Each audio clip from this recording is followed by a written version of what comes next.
चलो, तो कल हम लोगों ने ये क्वालिटी फैक्टर का ऊपर आपको शायद इक्वेशन दिखता होगा, ये हम लोगों ने लास्ट थियरी में प्रूव किया था, याद है भाई? Yes sir. Yes sir. हाँ सर। चलो, अभी जो कल एक इक्वेशन याद कर हम लोगों ने बोला था कि वो bandwidth delta omega is equal to R by 12 जो लिया था, तो आज उसको प्रूव करते। याद है ना, कल ये थियरी में हम लोगों ने बेटा एक एजम्पशन ली थी, हाँ सर। ये delta omega is equal to R by L. Theory बड़ी है, तो आज इसको हम लोग प्रूव करेंगे पहले, ठीक है? हाँ सर। चलो,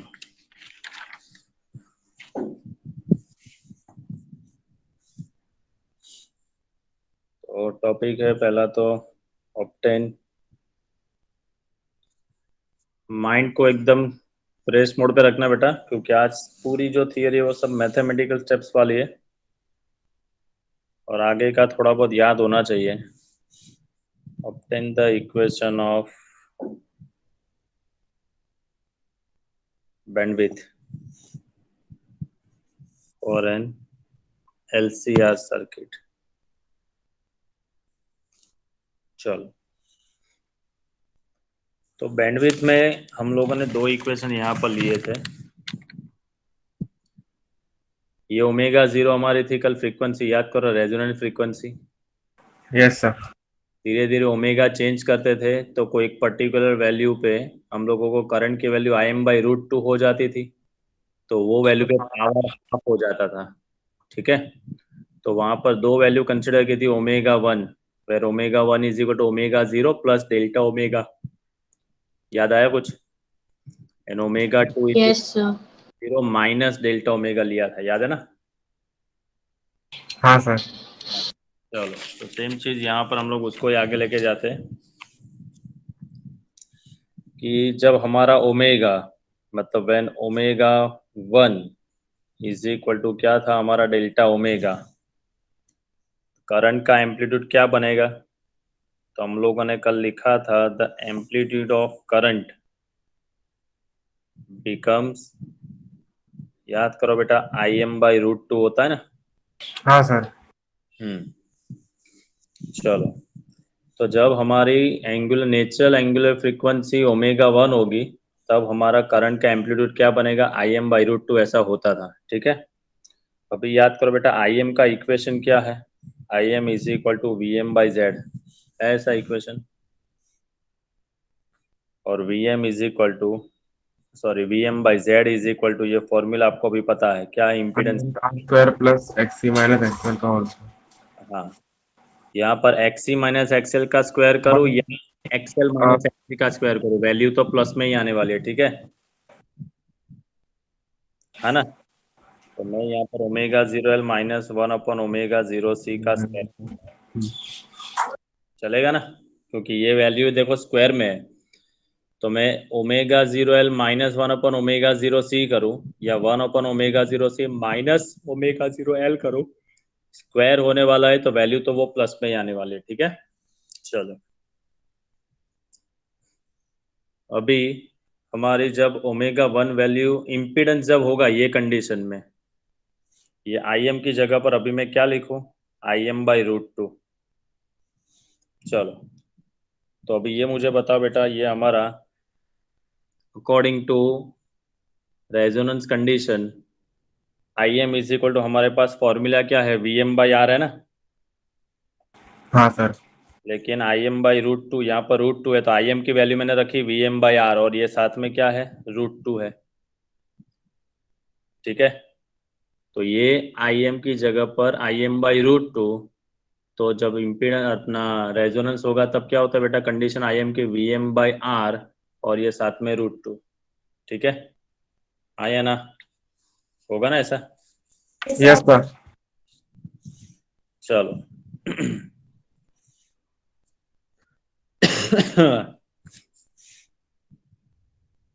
और हमारा ये इम्पीडेंस का इक्वेशन क्या है? Vm/R²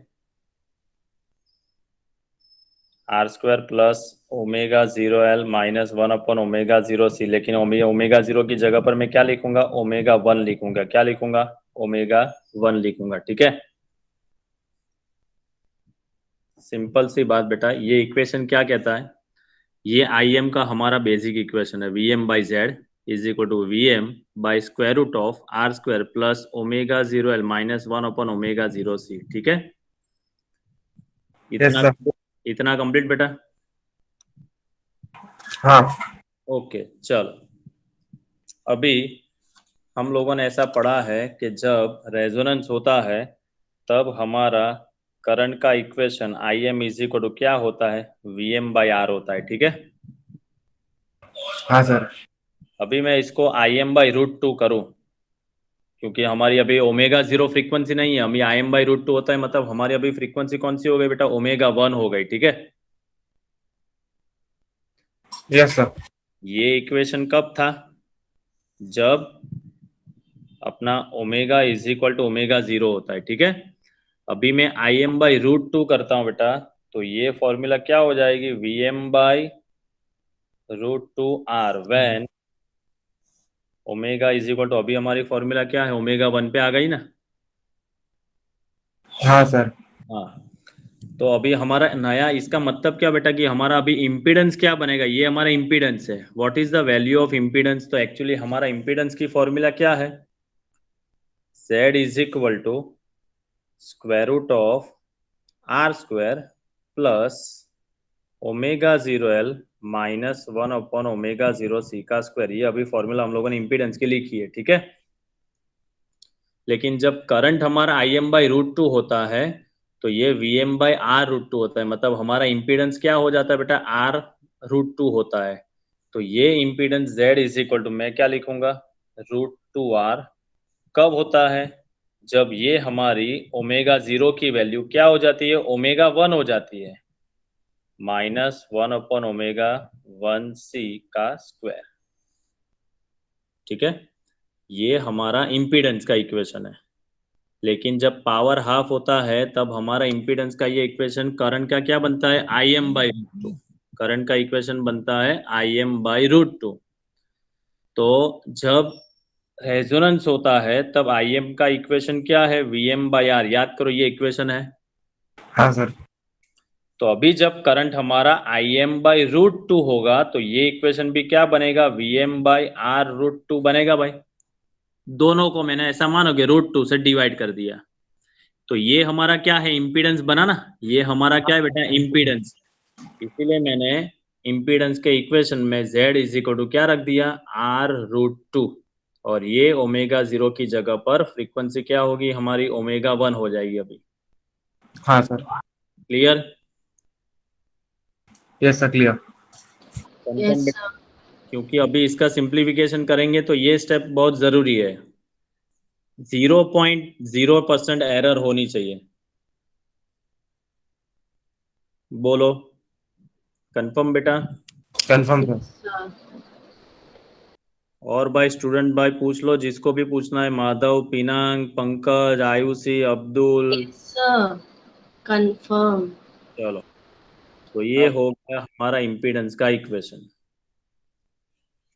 फिर से एक बार बताता हूँ, ये हमारा नॉर्मल इक्वेशन ही है, I M is equal to V M by Z, मतलब जेड की जगह पर ये फॉर्मूला रखी।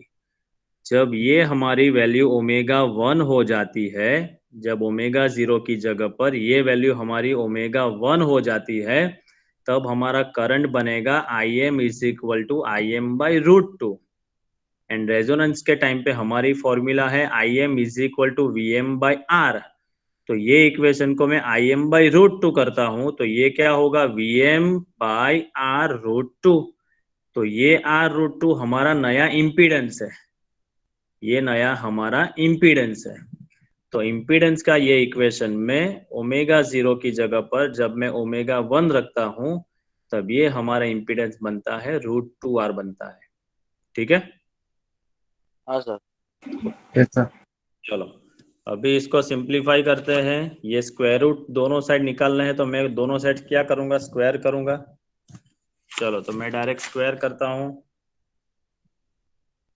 तो वो R square plus omega one L minus one upon omega one C whole square is equal to root two R है। √2 का स्क्वायर 2 और r का स्क्वायर r²। ठीक है, चलो ये करके आप साइड चेंज करो, तो यहाँ पर सिर्फ बचेगा ये ω1L minus 1/ω1c whole square is equal to ये 2r² माइनस r², मतलब क्या बचेगा, सिर्फ R दोनों का स्क्वायर रूट लेते हैं, तो ω1L minus 1/ω1c is equal to r² का स्क्वायर रूट क्या होगा, r। हाँ। ये इक्वेशन में हम लोग put ω1 is equal to ω0 plus delta omega रख सकते हैं हम लोग। तो हाँ जहाँ सर। है ω1 है वहां पर मैं रखूंगा अभी ω0 plus delta omega into L, ये ω1 की वैल्यू रख दी, ठीक है, माइनस 1/ω1 की जगह पर ω0 plus delta omega into C is equal to क्या है भाई, r। ठीक है यहाँ तक, हाँ सर। हाँ चलो अंदर मल्टीप्लाई करते हैं ये, तो ω0L plus delta omega L minus 1/ω0c plus delta omega c is equal to r। चलो कोई डाउट यहाँ तक भाई? No no sir. Sir. No sir. ω0L को कॉमन निकालते हैं यहाँ पर पहले दो स्टेप में से, तो ये क्या बनेगा, 1 प्लस डेल्टा ओमेगा बाय ω0 होगा ये। हाँ सर। Yes sir. ये स्टेप में ω0 नहीं है, न्यूमरेटर में से कॉमन निकाला है, तो ये स्टेप में नहीं है, तो डिनोमिनेटर में देना पड़ेगा, एल अपने आप बाहर निकलता है। Yes sir. 1 बाय, यहाँ पर मैं ω0c कॉमन निकालता हूँ, तो ये क्या बचेगा, 1 प्लस डेल्टा ओमेगा बाय ω0 होगा ऐसा। Yes sir. Yes sir. चलो वी नो दैट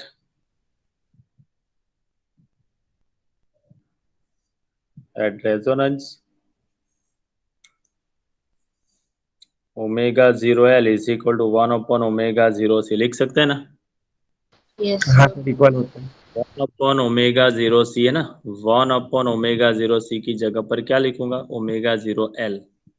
हाँ सर, फिर कॉमन निकाल लेंगे। तो ये ω0L तो है ही, साथ में है ये 1 plus delta omega by ω0 minus ये 1/ω0c, और ये जो ब्रैकेट है नीचे बेटा 1 plus delta omega by ω0 raise to power में क्या लिख सकता हूँ, 1 लिख सकता हूँ। हाँ सर। ये पावर ऊपर जाएगा तो मैं क्या लिख सकता हूँ, 1 प्लस डेल्टा और बाय ω0 रेस टू -1 लिख सकता हूँ ना ऐसा। Yes sir. हाँ सर। क्या किया बेटा, ये 1/ω0c की जगह पर मैंने रखा ω0L, और ये डिनोमिनेटर में रेस टू पावर 1 है, उसको न्यूमरेटर में ले गए तो रेस टू पावर -1, -1 हो गई। ठीक है, इज इक्वल टू क्या होगा, ये r। ठीक है, हाँ सर। यहाँ पर हम लोग वो बाइनोमियल डिस्ट्रीब्यूशन अप्लाई करेंगे, तो हम लोगों को फिजिक्स में तो सिर्फ यही याद रखना है कि ये जो पावर होगा वो यहाँ पर सेकंड वाले टर्म के साथ आपको मल्टीप्लाई कर देना है, और हायर ऑर्डर टर्म्स को निगलेक्ट करना है। याद करो, ये एक हम लोगों ने ग्रेविटेशन में फॉर्मूला पढ़ी हाँ थी, sir. GH is equal to GE into bracket 1 plus h by RE raise to -2। यहाँ पर भी हम लोगों ने बाइनोमियल डिस्ट्रीब्यूशन यूज किया था, तो हम लोगों ने ऐसा पढ़ा था कि ये जो रेस टू पावर है वो सेकंड वाले टर्म के साथ मल्टीप्लाई कर दो, तो GH का ये इक्वेशन हम लोगों ने ग्रेविटेशन में प्रूव किया है h हाइट पे। हाँ सर, याद है। तो सेम यहाँ पर भी बाइनोमियल डिस्ट्रीब्यूशन अप्लाई करना है, तो हायर ऑर्डर टर्म्स को निगलेक्ट करना है, सिर्फ ये पावर जो है वो ये वाले टर्म के साथ मल्टीप्लाई करना है। तो सेम यहाँ पर ये -1 जो बेटा वो ये सेकंड वाले टर्म के साथ मल्टीप्लाई कर देना है, ठीक है। हाँ तो ये क्या बनेगा, omega 0 L as it is 1 plus delta omega by omega 0 minus omega 0 L, ये 1 क्या हो जाएगा, minus delta omega by omega 0 is equal to R. Reason क्या बता देंगे, बाइनोमियल थ्योरम। ओके। चलो अभी यहां से क्या कॉमन आ सकता है भाई, omega 0 L. Omega 0 L common, तो ब्रैकेट में क्या बचेगा, ये 1 plus delta omega by omega 0, ये कॉमन निकल गया है, तो ये -1 -1 plus delta omega by omega 0। Delta omega by omega 0 equal to R. ये कैंसिल भाई, यस सर। बचेगा ये ओमेगा 0 एल और ये 2 टाइम्स बनेगा। नेक्स्ट पेज पे जाते हैं।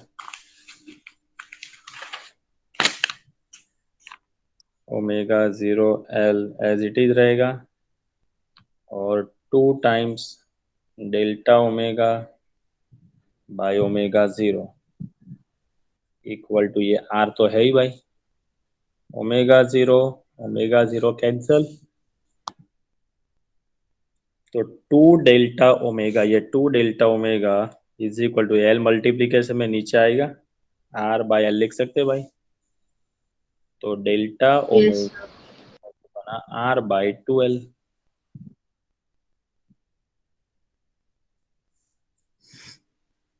ठीक है, तो सिंपल यहाँ पर सबसे जरूरी चीज क्या है बेटा, ये कि जब आपकी फ्रीक्वेंसी ओमेगा 1 आप लेते हो तब आपका इम्पीडेंस आपको क्या लेना है, R√2, ठीक है। हाँ सर। Okay, yes. sir. ये सब चीज नहीं लिखनी आती हो तो आप ऐसा भी लिख सकते हो, when omega 1 is equal to omega 0 plus delta omega, the amplitude of current becomes Im by √2, so the impedance becomes R√2, so impedance Z is equal to, ये फॉर्मूला लिखने के बाद ये अपना मैथमेटिकल स्टेप्स आप चालू कर सकते हो, ये कुछ समझाने की जरूरत नहीं है। current becomes Im by √2 and impedance becomes R√2, ठीक है। हाँ सर। Yes sir. चलो स्टेप स्टेप में बता रहा हूँ बेटा, सारे स्टेप्स एक बार देख लो। यहाँ पर Z लिखा तो ये हमारा ओमेगा 0 की जगह पर ओमेगा 1 रखा है, ठीक है। दोनों साइड स्क्वायर कर दिया है, तो ये √2r का स्क्वायर हो जाएगा 2r² और ये उसका स्क्वायर रूट निकल गया, ये एक r² इधर सब्ट्रैक्ट किया तो r², दोनों साइड स्क्वायर रूट लिया, जहां पर ओमेगा 1 है वहां पर ओमेगा 0 प्लस डेल्टा ओमेगा रख दिया, तो ये वैल्यू इंटू एल -1 अपॉन ये value into C is equal to R. अंदर मल्टीप्लाई किया है ये ओमेगा 0 लिए 2 स्टेप में से कॉमन, ओमेगा 0 सी यहाँ से कॉमन, रेजोनेंस पे हम लोगों को ने ऐसा पढ़ा है कि 1 अपॉन ओमेगा 0 सी की जगह पर आप ओमेगा 0 एल लिख सकते हो, ये रेज टू पावर 1 ऊपर जाएगा तो ये -1, बाइनोमियल थ्योरम यहाँ पर यूज किया तो ये जो पावर है वो सेकंड वाले टर्म को यहाँ पर मल्टीप्लाई कर देंगे। चलो 1 1 कैंसल, तो ये फॉर्मूला बन गई हमारी omega 0 is equal to 2 delta omega by omega 0, omega 0 cut, 2 delta omega is equal to R by L, delta omega is equal to R by 2l, ठीक है। क्लियर यस भाई, सर। Clear sir. ओके। चलो next अभी हम लोग लेते power पे जाते हैं। चलो यहाँ पर भी अभी हम मैथ्स ही आने वाला है।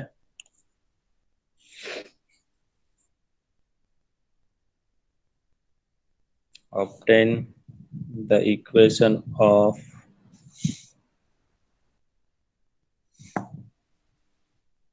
average power for LCR circuit.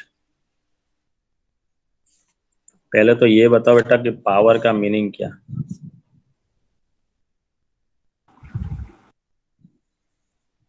Work upon time. हाँ, वर्क मतलब एनर्जी। तो energy consume rate of energy consumption is called the electric power, बोल सकते हैं ना, इलेक्ट्रिक पावर की बात कर रहे हैं। हाँ सर। तो यहाँ पर लिख सकते हैं हम लोग electric power is the rate of energy consumption in a circuit। ठीक है। एसी सर्किट जब हमारी होगी बेटा, तब कंडीशन इज दैट कि हम लोग इंस्टेंटेनियस पावर फाइंड नहीं कर सकते हैं। In that case we must measure a average power. ठीक है। ये एसी सर्किट के अंदर पर्टिकुलर टाइम पे हम लोग फाइंड नहीं कर सकते, क्योंकि साइकिल जाती है ना बेटा, ऐसे पॉजिटिव नेगेटिव अप साइकिल। ठीक है। कांस्टेंट करंट जाता हो तब फाइंड कर सकते हो, लेकिन अल्टरनेटिंग करंट ऐसा जाता है बेटा तो positive up cycle negative up cycle दोनों आती है, इसीलिए आप लोग इंस्टेंटेनियस पावर फाइंड नहीं कर सकते हो। तो यहाँ पर हम लोग लिख सकते हैं ऐसा, instantaneous power can't be measured in AC circuit, so we measure average power। ठीक है।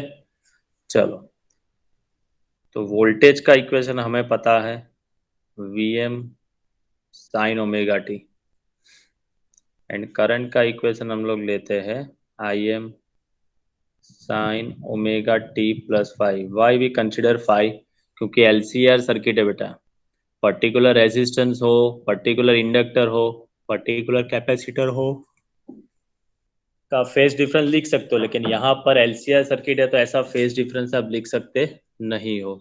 ठीक है, याद है ना भाई ये इक्वेशन। हाँ याद है सर। चलो, where I M is equal to, अब क्या लिख सकते हो बेटा, वी एम बाई जेड।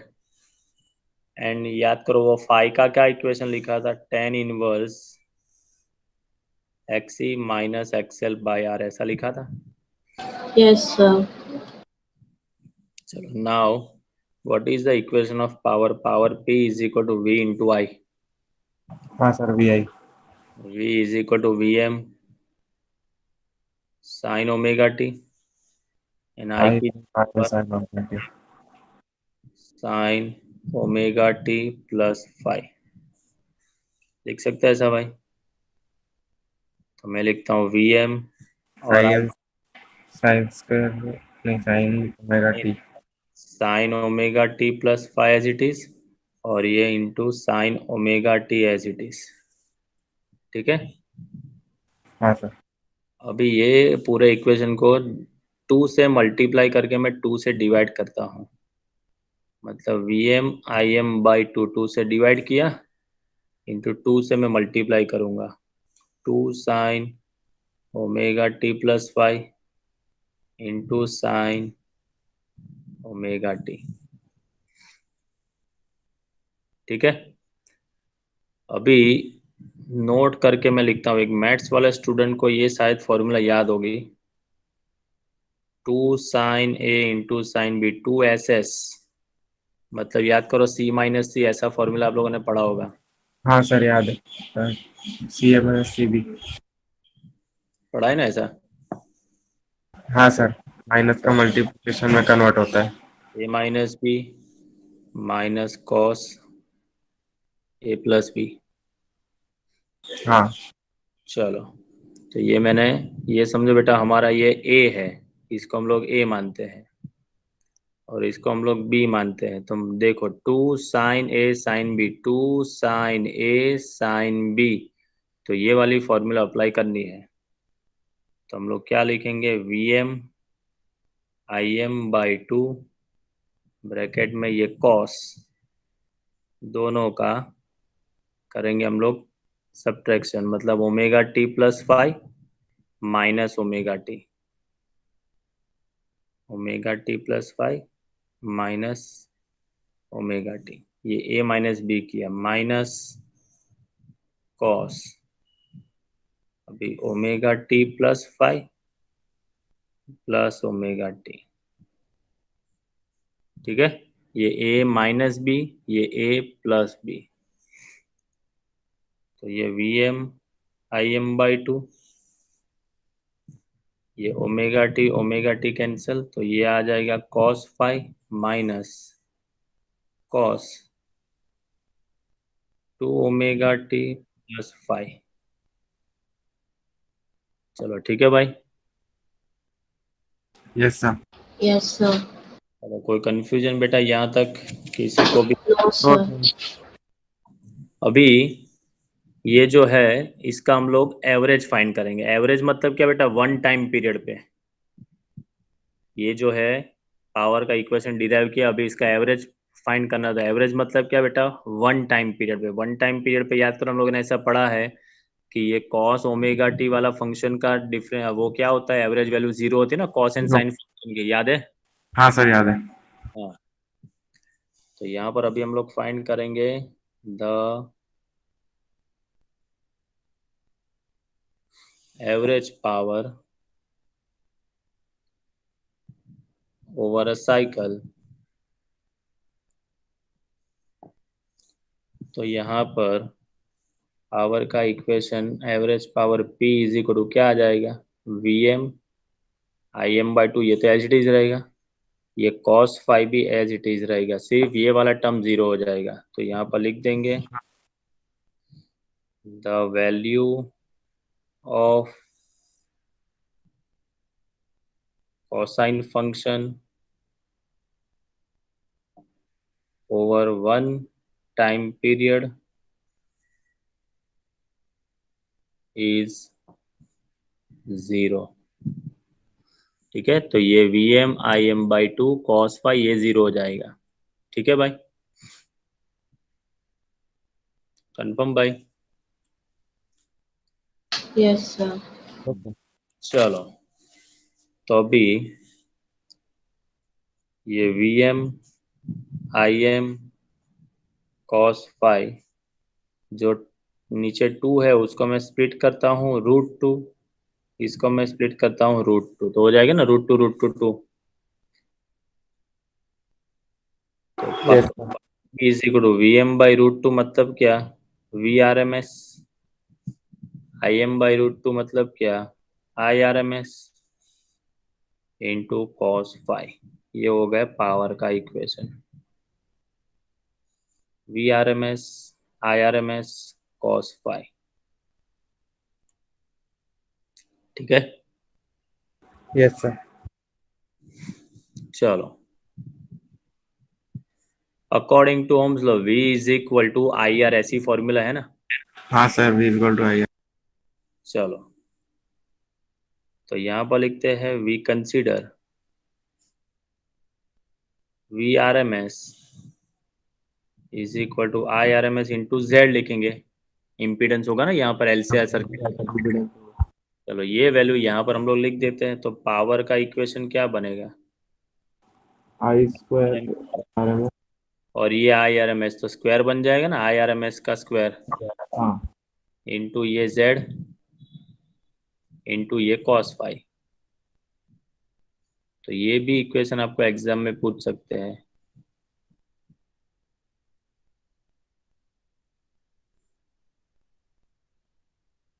ठीक है, हाँ सर। Yes, sir. तो यहाँ पर आप देख सकते हो बेटा ये इक्वेशन से कि एवरेज पावर जो कंज्यूम होता है which is depends on voltage, RMS voltage, RMS value of current and also the phase difference का cosine of the phase angle phi. ठीक है, फेज एंगल भी कितना है उसके ऊपर भी वो डिपेंड करता है बेटा। तो यहाँ पर हम लोग लिख सकते हैं ये इक्वेशन के ऊपर से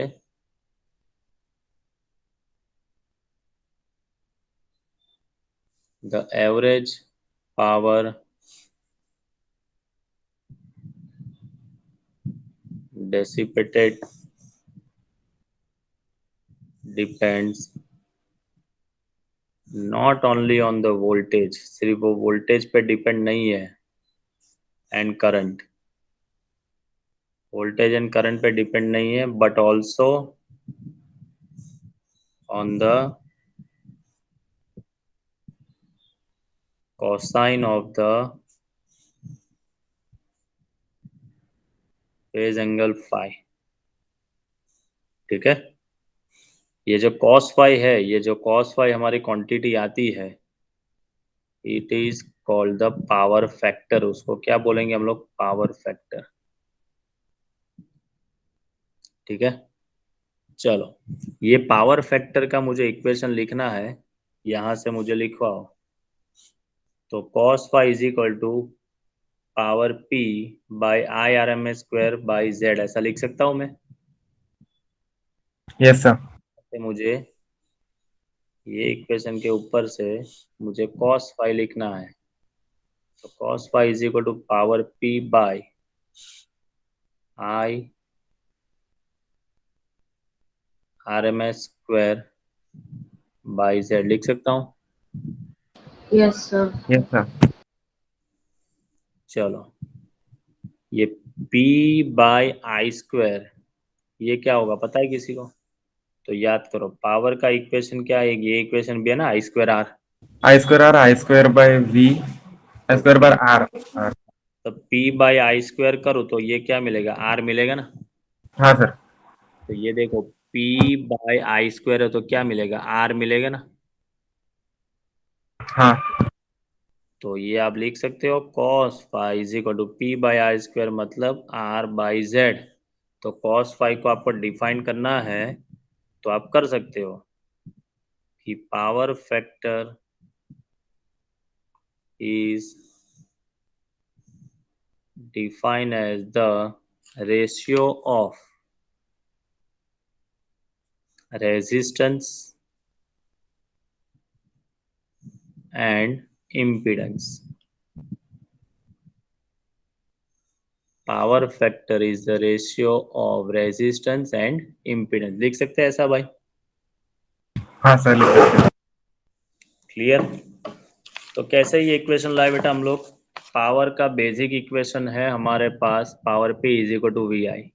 वोल्टेज जो हमारा सप्लाई वोल्टेज है ये हम लोगों ने सब इक्वेशन में यही यूज किया है, V M sine omega T. LCR circuit है, इसकी वजह से करंट का इक्वेशन बनेगा I is equal to I M sine omega T plus phi.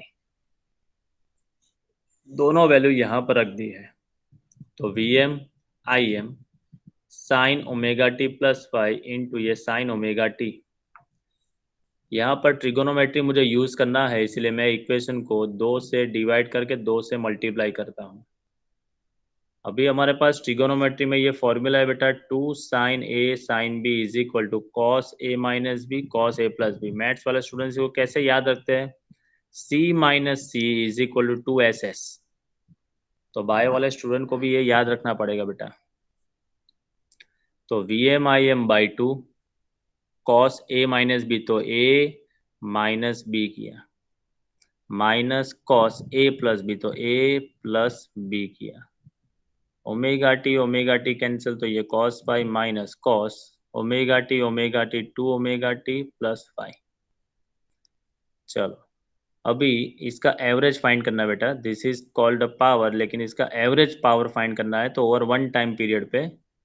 तो ये पावर का इक्वेशन में वन टाइम पीरियड पे कॉस फंक्शन की वैल्यू क्या होती है? 0 होती है। ठीक है, V M I M by two क्या रहेगा? Cos phi. बाद में ये 2 को हम लोग स्प्लिट करेंगे √2 इंटू √2। तो नेक्स्ट स्टेप हम लोगों ने की है V M by √2 I M by √2 cos phi. तो ये हो गया V R M S I R M S cos phi. अभी according to Ohm's law V is equal to I R, LCR circuit है तो VRMS is equal to IRMS into Z. तो ये power P is equal to यहाँ पर IRMS into Z रखेंगे तो ये IRMS बन जाएगा IRMS स्क्वायर जेड इंटू ये कॉस फाई।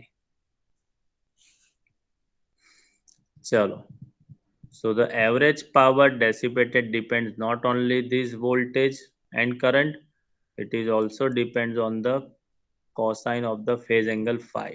ठीक है, ये phi पे भी वो डिपेंड है, where cos phi is called the power factor।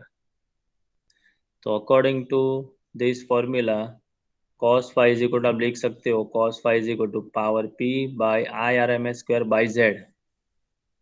तो P बाई IRMS स्क्वायर की जगह पर आप रेजिस्टेंस लिख सकते हो, ये इक्वेशन आपके ब्लड में है, power P is equal to I square R. तो P Yes. By I square is equal to R, तो ये लिखा मैंने R by Z cos phi की वैल्यू आ गई। ठीक है, चलो Yes, sir. इसमें कुछ पूछना है भाई?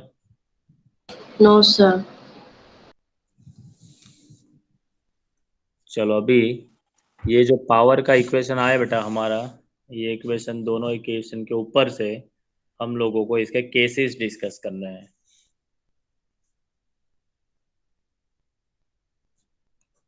चलो, फर्स्ट केस कुछ ऐसा है कि बेसिकली सिर्फ रेजिस्टिव सर्किट है।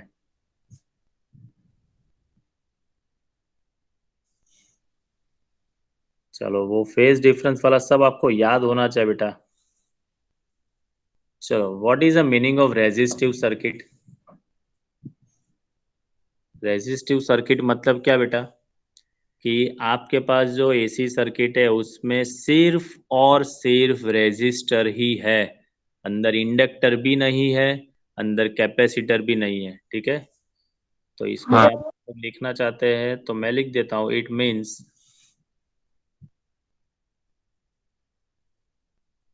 circuit containing only resistor।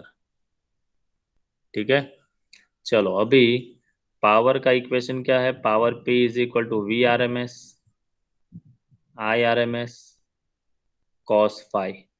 cos phi is called the phase difference between voltage and current। चलो, तो रेजिस्टर में याद करो फेज डिफरेंस कितना है, 0. 0। तो ये हो जाएगा VRMS IRMS cos 0 की वैल्यू 1. 1। तो power P is equal to आ गया VRMS IRMS। तो मतलब देखो, पावर मैक्सिमम कंज्यूम होगा भाई, यहाँ पर पावर डेसिपेशन क्या होगा, maximum. So there is maximum power dissipation, मतलब सबसे ज्यादा पावर इसमें कंज्यूम होता है। चलो, सेकंड केस लेते हैं, फॉर इंडक्टिव सर्किट। अभी आपको पता हो जाना चाहिए बेटा, what is the meaning of inductive circuit, मतलब क्या? फिर इंडक्टर है उसमें। सिर्फ और सिर्फ इंडक्टर, नहीं रेजिस्टर है नहीं कैपेसिटर है। ठीक है, चलो, तो पावर का इक्वेशन हमारे पास है VRMS IRMS cos phi। चलो, इंडक्टर में वोल्टेज और करंट का फेज डिफरेंस कितना, 5/2. 5/2। ओके, चलो, इंडक्टर में कौन आगे होता है, करंट या वोल्टेज? Current. मार दिया ना लोचा, Volt. करंट पीछे होता है। हाँ सर। याद करो, IM sine omega T minus pi by 5/2. हाँ, इसमें यही लोचा है। कंडक्टर में करंट। तो ये VRMS IRMS cos pi by 2, cos pi by 2 की वैल्यू बताओ भाई। 0. तो यहाँ पर पावर डेसिपेशन क्या हो जाएगा, जीरो। ठीक है भाई। Yes, sir. इंडक्टर में जैसा है वैसा कैपेसिटर में भी होगा ना। कैपेसिटर में भी फेज डिफरेंस तो कितना है, पाई/2 ही है ना।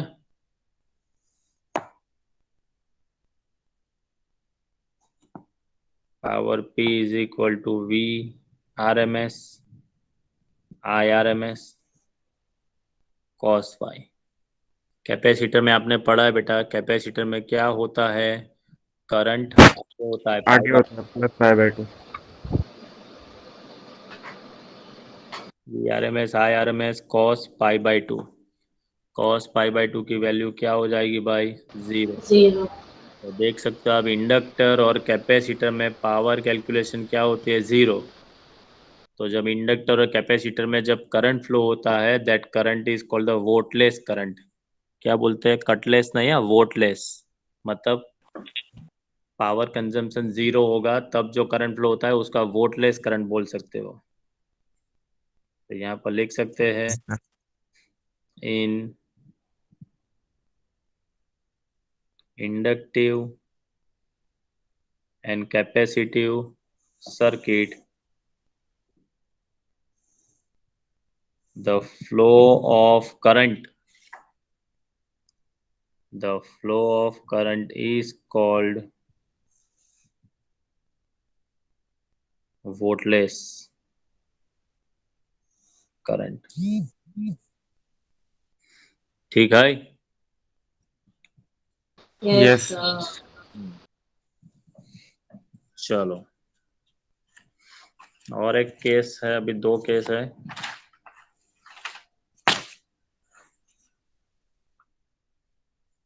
चौथा केस कुछ ऐसा है, मानो कि भाई LCR सीरीज सर्किट है, मतलब तीनों सीरीज में है। फोकस चला गया। LCR सीरीज सर्किट है। तो पावर का इक्वेशन क्या है आपके पास, VRMS IRMS cos phi.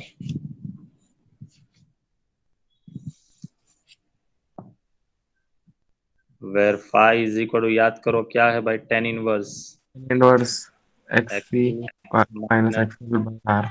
R, याद है ना भाई। हाँ। चलो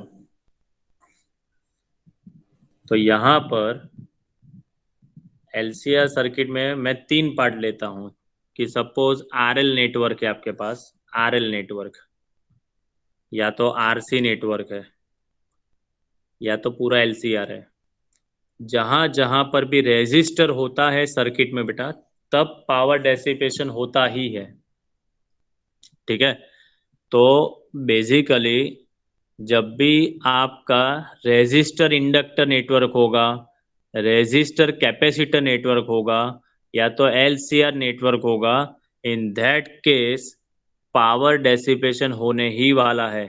क्योंकि कोई भी सर्किट ऐसी नहीं है कि जिसमें रेजिस्टर हो और पावर डेसिपेशन ना हो। मतलब जहां जहां पर रेजिस्टर होगा वहां वहां आपका पावर कंजम्पशन होने ही वाला है। ठीक है।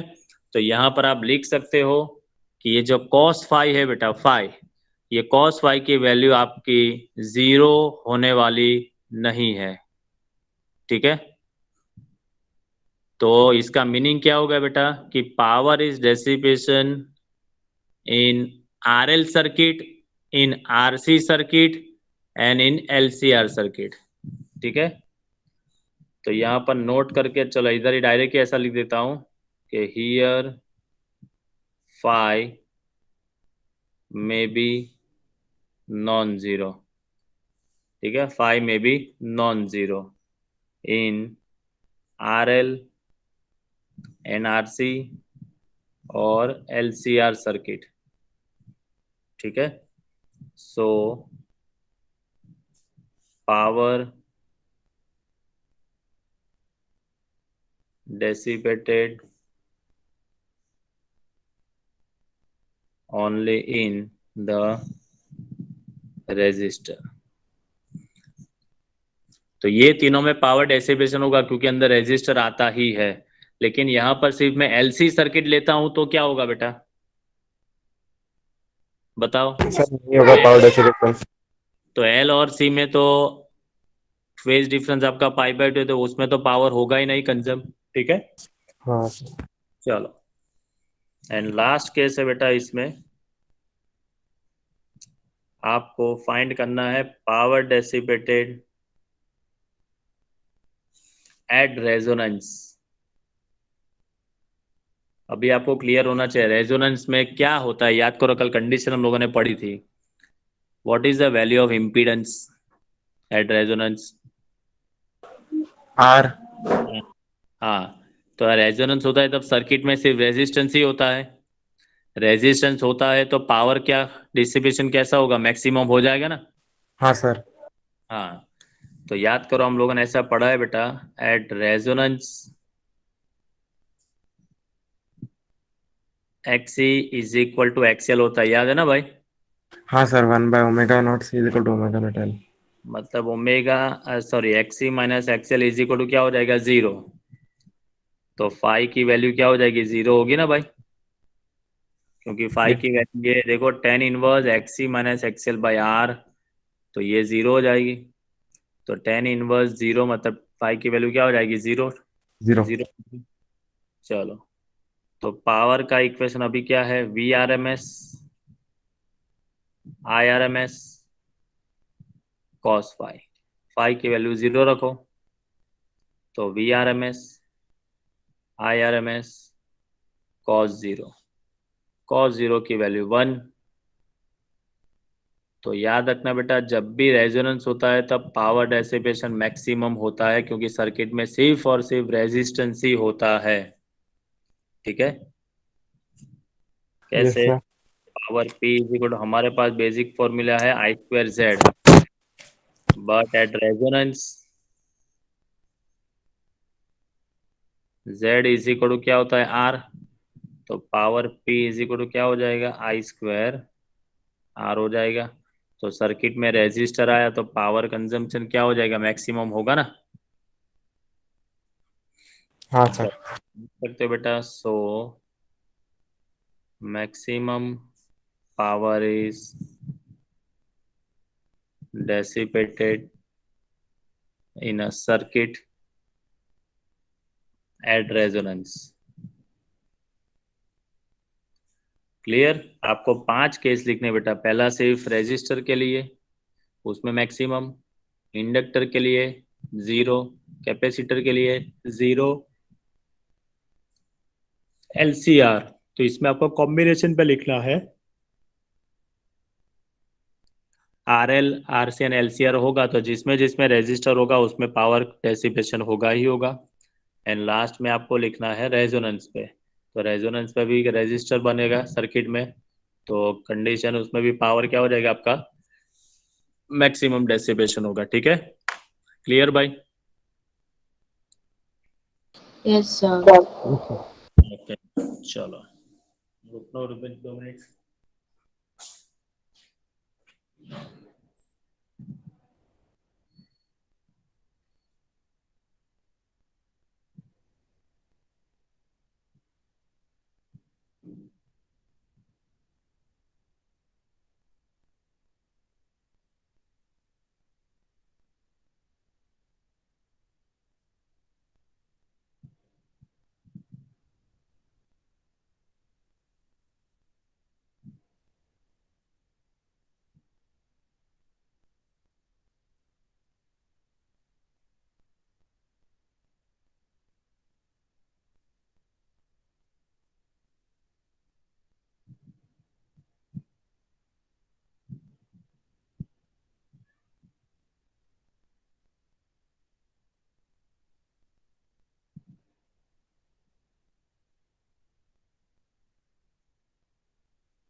और लम्हे कहीं मत जा।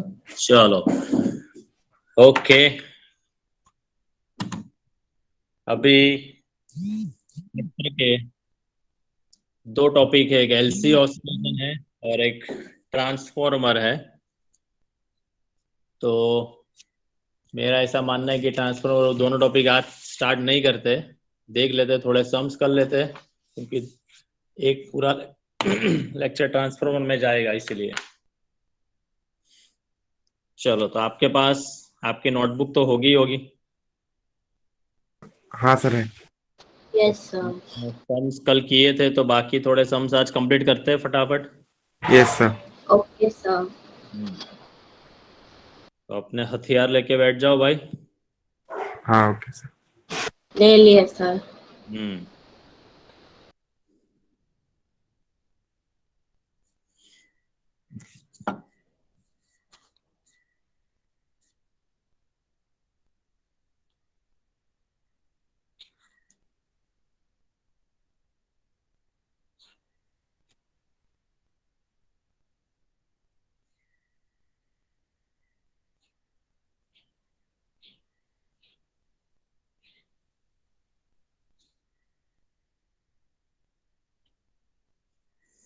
कौन कौन से किए थे हम लोगों ने? 1 2 3 4 5 6।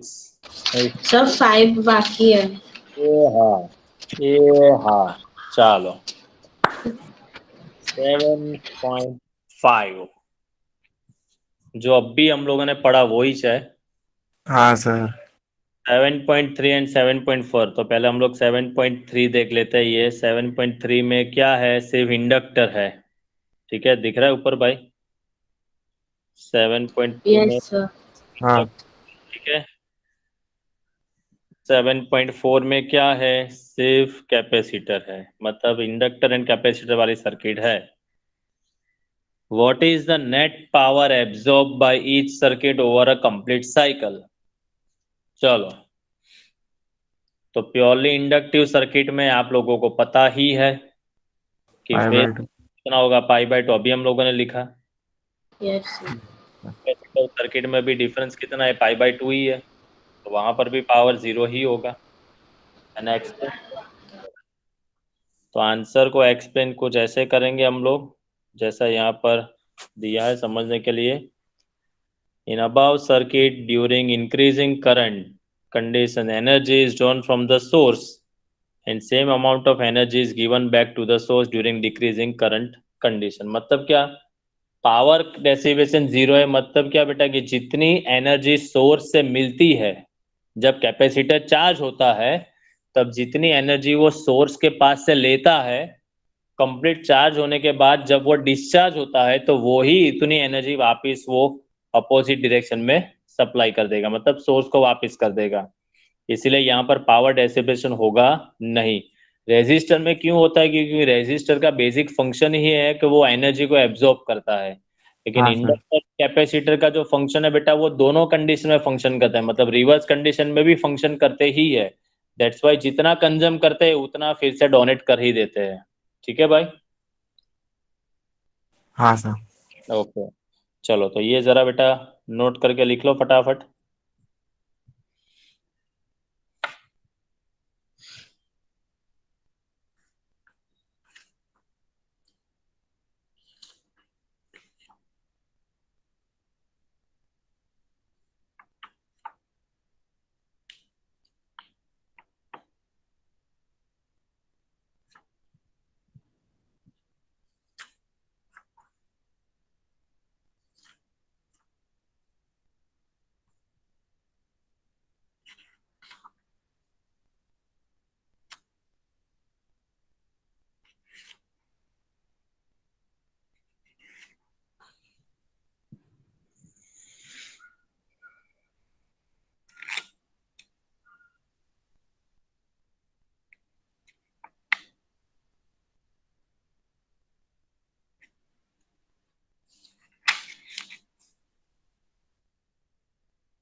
चलो हो गया भाई। Yes sir.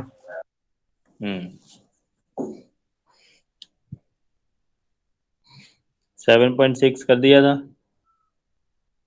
हाँ सर। Yes sir. 7 हाँ सर। Yes sir. ये नहीं किया था ना। हाँ भाई। नहीं सर, 8 भी हो गया। 8 कहाँ किया, पता है ये एट कुछ नहीं चला है तो अभी। फर्स्ट। नहीं वो, नहीं ये बाकी है। ये हो गया 7.9। नहीं सर, बाकी है, इसके बाद के सब बाकी है। हाँ सर। चलो 7.9 देखो।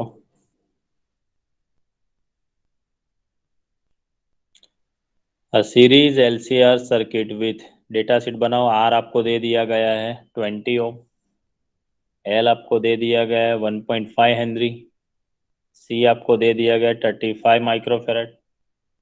is connected to a variable frequency 220 volt AC supply। मतलब AC सप्लाई तो RMS value. when the frequency of the supply equals to the natural frequency। देखो यहाँ पर ये कंडीशन बहुत अच्छी दी है बेटा। when the frequency of supply equal to the natural frequency of the circuit, what is the meaning of this? कोई बता सकता है भाई? नेचुरल फ्रीक्वेंसी क्या होता है सर? हमारी रेजोनेंट फ्रीक्वेंसी। तो मतलब क्या बेटा, आपने जो जो सप्लाई किया है और जो रेजोनेंस फ्रीक्वेंसी वो दोनों सेम हो जाती है। ये मतलब क्या कंडीशन बनेगी, रेजोनेंस बन जाएगी जब हम लोग सप्लाई प्रोवाइड करते हैं उसकी फ्रीक्वेंसी नेचुरल फ्रीक्वेंसी बन जाती है, मतलब रेजोनेंट फ्रीक्वेंसी बन जाती है। तब कौन सी प्रोसेस होगी, रेजोनेंस होगा ना भाई। तो हाँ सर यहाँ रेजोनेंस। पर डायरेक्ट नहीं दिया है कि ये रेजोनेंस हो रहा है, यहाँ पर उसकी कंडीशन दे दी है। ठीक है, ये सब में। चलो तो आपको फाइंड करना है what is the average power transfer to the circuit in one complete cycle. तो नीचे लिखना बेटा ये कि according to given condition here the frequency of supply equals the natural frequency of the circuit, so this is called the resonance। तो नीचे लिखो बेटा पहले।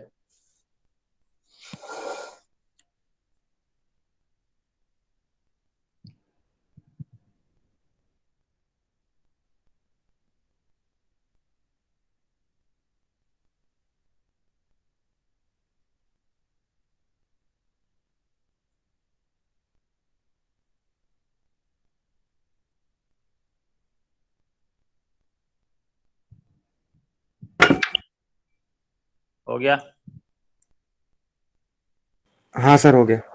चलो तो रेजोनेंस पे आपका पावर का इक्वेशन क्या बनेगा, V square by Z. Z की जगह पर आर बनेगा ना, इम्पीडेंस क्या बन जाएगा बेटा आपका, आर होगा।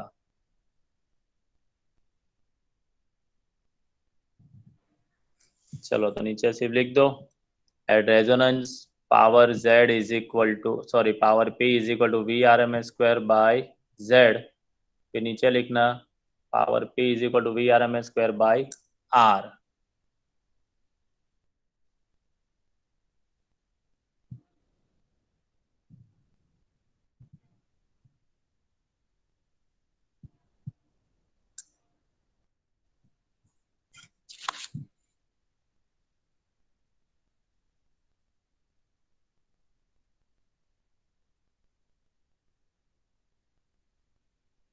चलो हो गया भाई। Yes sir. हाँ हो गया सर 2000 आ गया। आई थिंक ये कल किया था। सी हाँ सर, किया था। हाँ ये हो गया। मिनिमम और मैक्सिमम वाला। 2 बार निकाला था हाँ। चलो 7.11 ये डायग्राम ड्रॉ कर दो।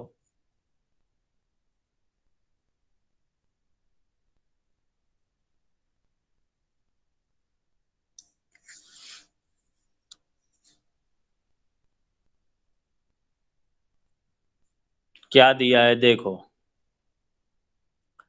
Figure shows a series LCR circuit connected to the variable frequency 230 volt source. Inductor दे दिया गया है, कैपेसिटर दे दिया गया है, रेजिस्टर आपको दे दिया गया है। ठीक है। Determine the source frequency which derive the circuit in condition आपको बहुत अच्छी दी है भाई, रेजोनेंस।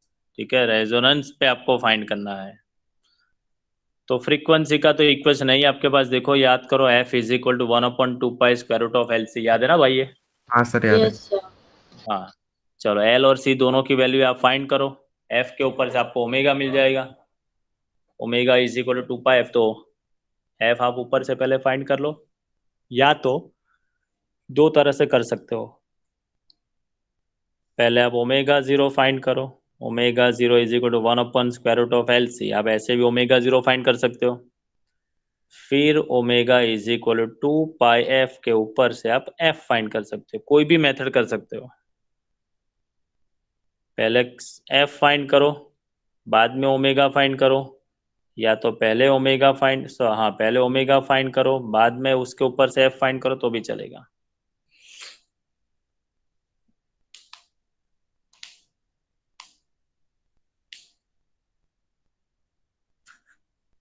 वैल्यू आपके पास है ना, ऊपर नोट की है बेटा आपने? हाँ सर। हम्म।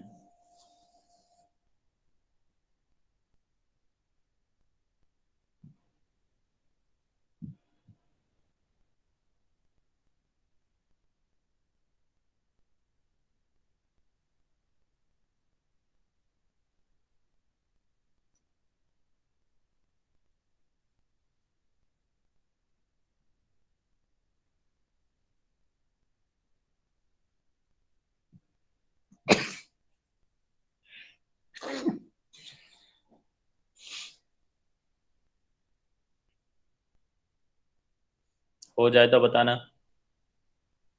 हाँ सर।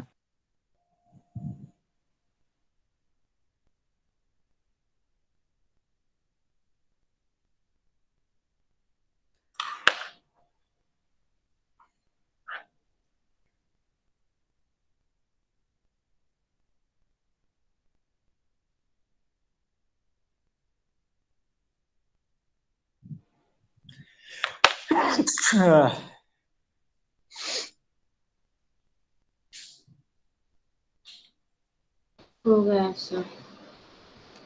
7.96। हाँ आप सर। ओमेगा फाइंड करो, ओमेगा। हाँ सर।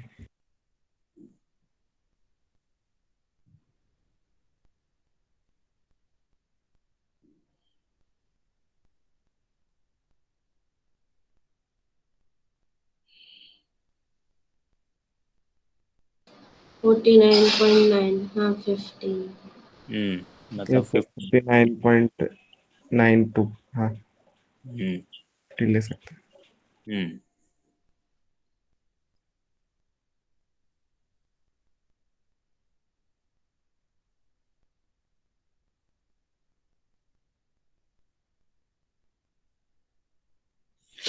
चलो, उसमें दूसरा सम है बी।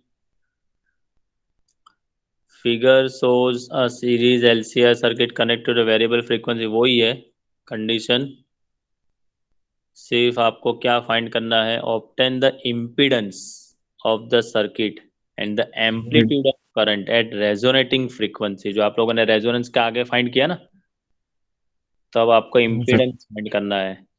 तो पहला आंसर तो बहुत इजी है कि जब रेजोनेंस होता है तब impedance Z is equal to क्या होगा, आपका R होगा ना भाई। हाँ sir Z equal to R। Answer तो आपका हो गया, at resonance Z is equal to आप क्या लिख सकते हो, R।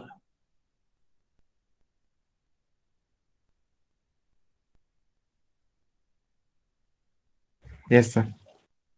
अभी आपको क्या फाइंड करना है, देखो करंट फाइंड करना है। तो करंट कैसे फाइंड करोगे, तो आपके पास फॉर्मूला है IM is equal to VM/Z। लेकिन आपको सोर्स वोल्टेज दिया है बेटा, देखो यहाँ पर आपको जो दिया है वेरिएबल फ्रीक्वेंसी 230 वोल्ट सोर्स मतलब हमारा एसी सप्लाई वोल्टेज मतलब हमारी कौन सी वैल्यू है, वो आरएमएस वैल्यू है।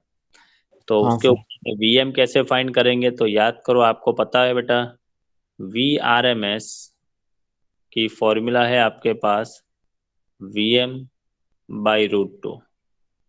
ठीक है, 0.7, हाँ सर। तो यहाँ से आप वीएम कैसे फाइंड कर सकते हो, VM is equal to root two into V R M S. ठीक है, हाँ सर। तो ये अभी जो I M is equal to V M by Z है, उसमें आप वी एम की जगह पर क्या लिखोगे, root two V R M S divided by Z. Z की जगह पर आप लिखना चाहते हो तो जेड इज इक्वल टू क्या लिख सकते हो, आर, क्योंकि इम्पीडेंस पे जेड इज इक्वल टू क्या होता है, आर। सब वैल्यू रख दो।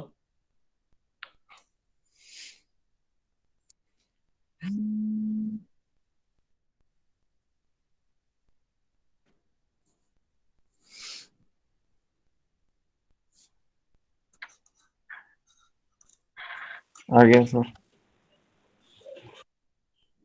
हो गया भाई। Yes sir.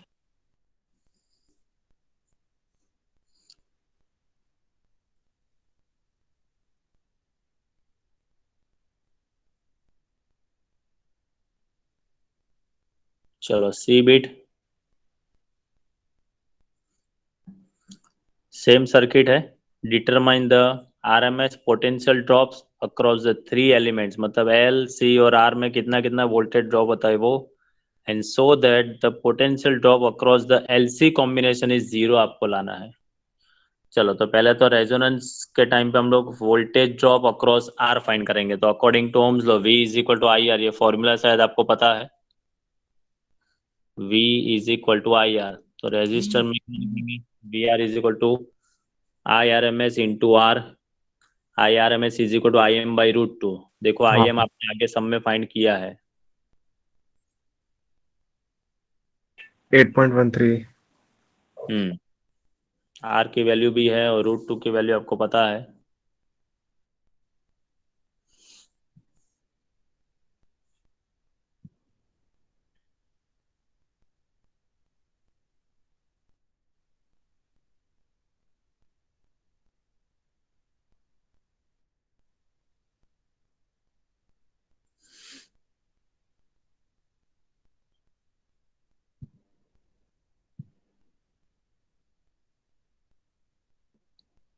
आ गया भाई 230 वोल्ट।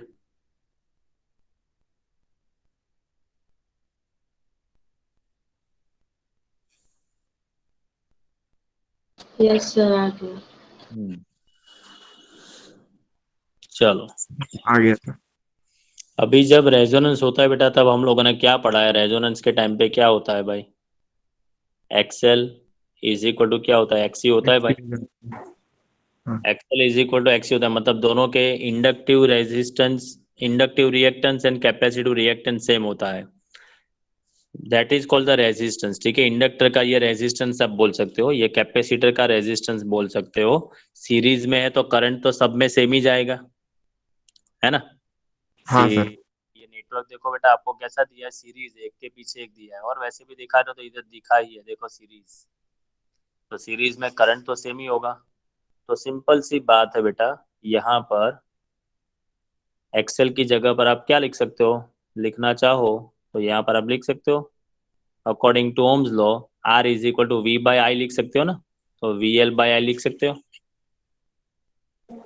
हाँ सर। ये एक्सेल क्या है बेटा, इंडक्टर का रेजिस्टेंस है। And according to Ohm's law V is equal to, आप लोगों ने पढ़ा है आई आर, तो R इज इक्वल टू क्या होगा, V बाई आई होगा ऐसा।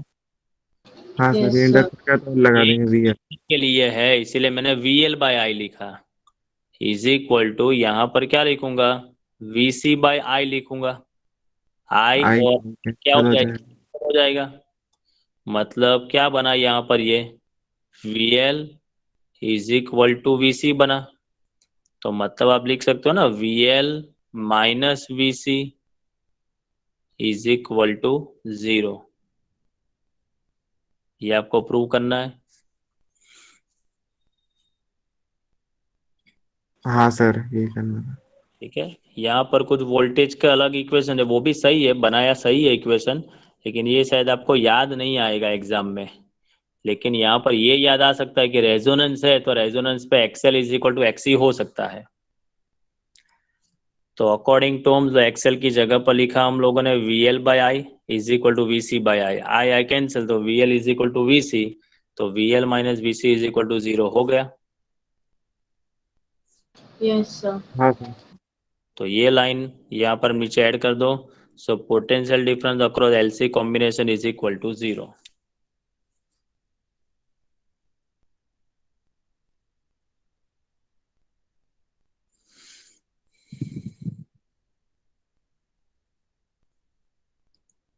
हो गया सर। क्लियर भाई? क्लियर। चलो ओके। तो 11 तक कंप्लीट हो गए सारे सम, उसमें अभी एक बाकी है, 8वां सम आई थिंक बाकी है, एक हाँ सर, वो बाकी है। 7.8 एक बाकी है। ठीक है, वो जब एनर्जी का इक्वेशन पढ़ेंगे तब पढ़ेंगे। Yes sir. हम्म। चलो तो मैं अभी इसकी पीडीएफ भेज देता हूँ आपको, हाँ सर। और ये ओके सर। कंप्लीट कर लेना। Okay sir. ठीक है, और एग्जाम का थोड़ा बहुत नोट्स लेके कुछ पढ़ना चालू नहीं किया हो तो पढ़ना चालू कर देना भाई अभी। हाँ, कर दिया है सर। एग्जाम का पढ़ना चालू कर दिया ना अभी? यस कर दिया सर। है। हाँ सर। चलो ठीक है। Bye sir. Okay sir, thank you sir, bye sir. Bye sir. Bye sir, thank you sir.